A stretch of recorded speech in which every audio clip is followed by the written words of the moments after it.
ಬೀದರ್ ಜಿಲ್ಲೆಯ ಚಿಟಗುಪ್ಪ ತಾಲೂಕಿನ ಇಟ್ಗಾ ಗ್ರಾಮ ಪಂಚಾಯಿತಿಯಲ್ಲಿ ಭ್ರಷ್ಟಾಚಾರ ನಡೆದಿದೆ. ಇಟ್ಗಾ ಗ್ರಾಮ ಪಂಚಾಯಿತಿ ವ್ಯಾಪ್ತಿಯಲ್ಲಿ ಬರುವ ಇಟ್ಗಾ ಗ್ರಾಮದಲ್ಲಿಯೇ ಕಾಮಗಾರಿಯಲ್ಲಿ ಅವ್ಯವಹಾರ ಮಾಡಿರುವ ಪಂಚಾಯತ್ ಅಭಿವೃದ್ಧಿ ಅಧಿಕಾರಿ ಹಾಗೂ ಜೈ ಹಾಗೂ ಟಿಸಿ ವಿರುದ್ಧ ಸೂಕ್ತ ಕಾನೂನು ಕ್ರಮ ತೆಗೆದುಕೊಳ್ಳಬೇಕು. ಈ ಅಕ್ರಮದಲ್ಲಿ ಅಧಿಕಾರಿಗಳು ಕೂಡ ಶಾಮೀಲಾಗಿದ್ದಾರೆ ಅಂತ ಆರೋಪ ಮಾಡಲಾಗಿದೆ. ಅದೇ ರೀತಿಯಾಗಿ ತಾಲೂಕಾ ಪಂಚಾಯತಿಯ ಮೇಲೂ ಕೂಡ ನೇರ ಆರೋಪ ಮಾಡಲಾಗಿದೆ. NMR ಬರೆಯೋದೇ ಬೇರೆ, ಅಲ್ಲಿರ್ತಕ್ಕಂಥ ಜನರೇ ಬೇರೆ. ಈ ಒಂದು ಹೂಳೆತ್ತುವ ಕಾಮಗಾರಿಯಲ್ಲಿ ಸಂಪೂರ್ಣವಾಗಿ ಭ್ರಷ್ಟಾಚಾರ ನಡೆದಿದೆ. ಇದ್ರ ಬಗ್ಗೆ ಸೂಕ್ತವಾಗಿ ತನಿಖೆ ಆಗಬೇಕು. ಅಲ್ಲದೆ ಈ ಒಂದು ಗ್ರಾಮ ಪಂಚಾಯತ್ ನಲ್ಲಿ ಅನೇಕ ಅವ್ಯವಹಾರಗಳು ಕೂಡ ನಡೆದಿವೆ. ಹಿಂದೆ ಲೋಕಾಯುಕ್ತದ ಗಂಭೀರವಾಗಿ ಅಲ್ಲಿನ ಗ್ರಾಮಸ್ಥರು ಆರೋಪವನ್ನು ಮಾಡಿದ್ದಾರೆ. ಬೀದರ್ ಜಿಲ್ಲೆಯ ಚಿಟಗುಪ್ಪ ತಾಲೂಕಿನ ಇಟ್ಗಾ ಗ್ರಾಮ ಪಂಚಾಯತ್ ವ್ಯಾಪ್ತಿಯಲ್ಲಿ ಬರುವ ಇಟ್ಗಾ ಗ್ರಾಮದ 2024-25ನೇ ಸಾಲಿನಲ್ಲಿ ಉದ್ಯೋಗ ಖಾತ್ರಿ ಯೋಜನೆ ಅಡಿಯಲ್ಲಿ ಇಟ್ಗಾ ಗ್ರಾಮದ ಹೊರವಲಯದಲ್ಲಿ ಹೂಳ ಎತ್ತುವ ಕಾಮಗಾರಿಯಲ್ಲಿ ಭ್ರಷ್ಟಾಚಾರ ಆಗಿದೆ ಎಂದು ಆರೋಪ ಮಾಡಿದ್ದಾರೆ. ಈ ಕಾಮಗಾರಿಯನ್ನು ಬೇರೆ ಕಡೆ ಇರುವ ಸರ್ವೆ ನಂಬರ್ ಭೂಮಿಯಲ್ಲಿ ಕಾಮಗಾರಿ ಮಾಡುತ್ತಿದ್ದಾರೆ. ಹೀಗಾಗಿ ಸರ್ಕಾರಿ ಹಳ್ಳದ ಹೂಳೆತ್ತುವ ಹೆಸರಿನ ಮೇಲೆ ಕಾಮಗಾರಿ ಮಂಜೂರು ಮಾಡಿಕೊಂಡು ಬೇರೆ ಯಾರದ್ದೋ ಜಮೀನಿನಲ್ಲಿ ಮಾಡುವುದು ಎಷ್ಟು ಸರಿ ಎಂದು ಅಲ್ಲಿನ ಗ್ರಾಮಸ್ಥರು ಪ್ರಶ್ನೆ ಮಾಡಿದ್ದಾರೆ.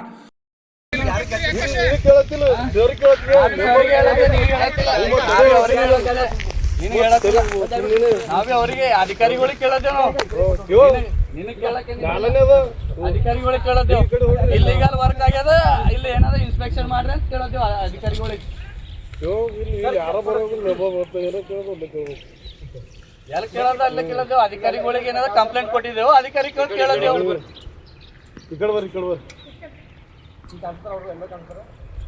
ಈ ಕಡೆ ಬರ್ರಿ ನಾಳೆ ಬಿಟ್ಟು ಸರ್ವ ನಂಬರ್ ಇತ್ತು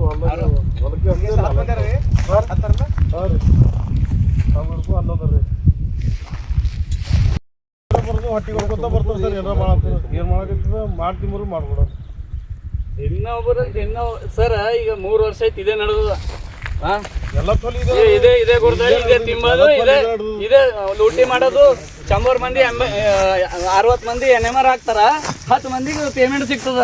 10 ಮಂದಿಗೆ ಯಾಕೆ ಸಿಗ್ತದ? 60 ಮಂದಿ ಏನದ ಲೇಬರ್ ವರ್ಕ್, 60 ಮಂದಿಗೆ ಸಿಗ್ಬೇಕಿಲ್ಲ ರೀ ಪೇಮೆಂಟ್. ಎಲ್ಲ ತಲೆನೇ ಹೋಗ್ಬೇಕು, ಒಂದ್ ತಲೆಯಲ್ಲಿ ಎಲ್ಲ ತಲೆ ಹೋಗ್ಬೇಕು.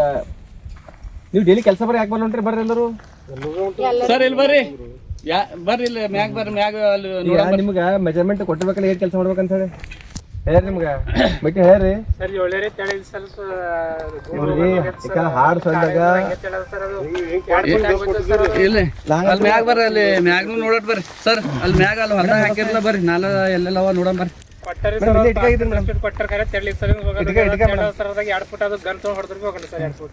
ತಾಲೂಕು ಪಂಚಾಯತ್ ಕಾರ್ಯನಿರ್ವಾಹಕ ಅಧಿಕಾರಿ ಮೇಲೆ ಕಿಕ್ ಬ್ಯಾಕ್ ಆರೋಪವನ್ನು ಮಾಡಲಾಗಿದ್ದು, ಇಟ್ಗಾ ಗ್ರಾಮ ಪಂಚಾಯತ್ ಮೇಲೆ ಈ ಹಿಂದೆ ಇದ್ದಂತಹ ಅಧಿಕಾರಿಗಳ ಮೇಲೆ ಲೋಕಾಯುಕ್ತ ದೂರುಗಳು ಇವೆ ಎಂದು ಹೇಳಿದ್ದಾರೆ.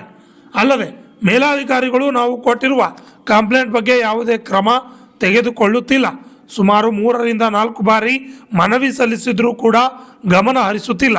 ಅವರು ಬರೆಯುವ NMR ಬೇರೆ, ಅಲ್ಲಿರುವ ಜನರು ಕಮ್ಮಿ ಎಂದು ನೇರವಾಗಿ ಆರೋಪವನ್ನು ಗ್ರಾಮಸ್ಥರು ಮಾಡಿದ್ದಾರೆ. ಇಟ್ಗಾ ಗ್ರಾಮದಲ್ಲಿ ಅವ್ಯವಹಾರ ನಡೀತಾ ಇದೆ. ಆಯಿತು, ಇದ್ರ ಬಗ್ಗೆ ಯಾವ ಅಧಿಕಾರಿಗಳು ಕ್ರಮ ತೆಗೆದುಕೊಳ್ತಾ ಇಲ್ಲ. ಮತ್ತೊಂದೇನದ ಕಂಪ್ಲೇಂಟ್ ಕೊಟ್ಟರು ಅದಕ್ಕೆ ಸ್ಪಂದಿಸ್ತಾ ಇಲ್ಲ. ಈಗ ಅದಕ್ಕೇನದ ಅಂತಂದ್ರೆ ಇಒ ಮತ್ತು ಮೇಲಧಿಕಾರಿಗಳಿಗೆ ಕಂಪ್ಲೇಂಟ್ ಕೊಟ್ಟಿದ್ದೀನಿ. ಸ್ಪಾಟಿಗೆ ಬಂದು ಇನ್ಸ್ಪೆಕ್ಷನ್ ಮಾಡಿದ್ರು ಕೂಡ ಅಲ್ಲೇನದ ಅವ್ಯವಹಾರ ಕಂಡು ಬಂದಿದೆ. ಆದರೂ ಕೂಡ ನಾವು ಅದು ಅಲ್ಲಿ ಇರೋದು NMRನಲ್ಲಿ 60 ಲೇಬರ್ಸು. ಈಗ ಪ್ರೆಸೆಂಟ್ ವರ್ಕ್ ಮಾಡ್ತಾ ಇರೋದು ಒಂದು 8ರಿಂದ 9 ಲೇಬರ್ಸು. ಪ್ರತಿದಿನ ಏನದ ಅವ್ಯವಹಾರ ನಡೀತಾ ಇದೆ. ಇದೇ ರೀತಿ ಏನದ ಗ್ರಾಮದಲ್ಲಿ ಫುಲ್ ಅವ್ಯವಹಾರ ಕಂಡು ಬಂದಿದ್ದ ಕಡೆ ಕಂಪ್ಲೇಂಟ್ ಕೊಟ್ಟಿದ್ದೀನಿ ನಾನು. ಅಧಿಕಾರಿಗಳು ಏನದ ಅಂತಂದ್ರೆ ಶಾಮೀಲಾಗಿದ್ದಾರೆ, ಸ್ಪಂದಿಸ್ತಾ ಇಲ್ಲ ನಾವು ಕಂಪ್ಲೇಂಟ್ ಕೊಟ್ಟಿದ್ದಕ್ಕೆ. ಅದಕ್ಕೆ ಯಾವ ರೀತಿ ಶಾಮೀಲ್ ಅಂದ್ರೆ ಯಾರ್ಯಾರು? TA TC ಇದರಲ್ಲಿ ಏನದ ಅಂತಂದ್ರೆ ದುಡ್ಡು ತೊಗೊಂಡು ಅವ್ರಿಗೆ ಏನಂದ್ರೆ ರಾಜಾರೋಷವಾಗಿ ಮನಸ್ಸು ಬಂದಂಗೆ ಏನದ ಕೆಲಸ ಮಾಡಕ್ಕೆ ಬಿಡ್ಲತ್ತಾರ. ದುಡ್ಡು ಅಂದ್ರೆ ಯಾರು ತೊತ್ತಾರ? ಈ ಎಲ್ಲ ಇಲ್ಲಿಂದ ಅಧಿಕಾರಿಗಳು ಯಾರು ಅವ್ರ ಹೆಸರು ಹೇಳ್ರಿ. TATCಗಳು ಟಿ ಯಾರು? TA ಆದರ್ಶ, ಸುಧಾಕರ್, ಇವ್ರಿದ್ದಾರೆ. ಇವರೆಲ್ಲ ಜೈಗಳು ಇದ್ದಾರೆ. ಇವರೆಲ್ಲ ಏನದ ಯಾವ ರೀತಿ ನಾವು ಇದು 3-4ನೇ ಕಂಪ್ಲೇಂಟ್ ಇದೆ ನಮ್ದು.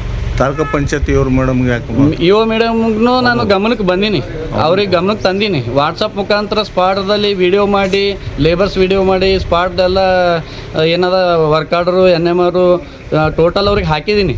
ಆದರೂ ಕೂಡ ಅವ್ರನ್ನೂ ಏನದ ಸ್ಪಂದಿಸ್ತಾ ಇಲ್ಲ.